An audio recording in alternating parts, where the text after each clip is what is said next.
Hello, good morning po sa ating lahat. Ang ating Bible verse po ngayong umaga ay kukunin po natin sa Luke chapter 12 verse 7. But even the very hairs of your head are all numbered. Fear not therefore, ye are more valued than any sparrows. Diba? Napakaganda po ng verse na ito.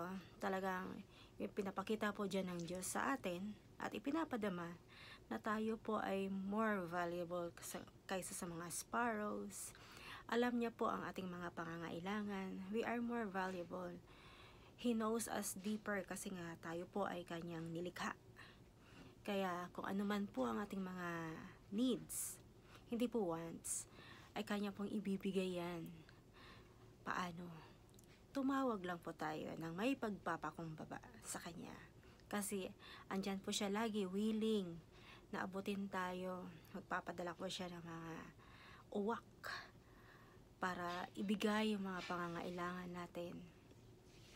Kung tayo man ay magpapadala po siya ng mga angels, magagamit po siya ng kanyang mga instruments para po matugunan po yung ating mga pangangailangan. Kasi nga, kapag totally isinurrender po natin sa Kanya yung ating buhay, ang ating lahat-lahat ng aspeto ng ating buhay, talagang hindi po siya nagkukulang sa atin. Andyan po na ang Kanyang pag-provide ay hindi po natin yan matarok.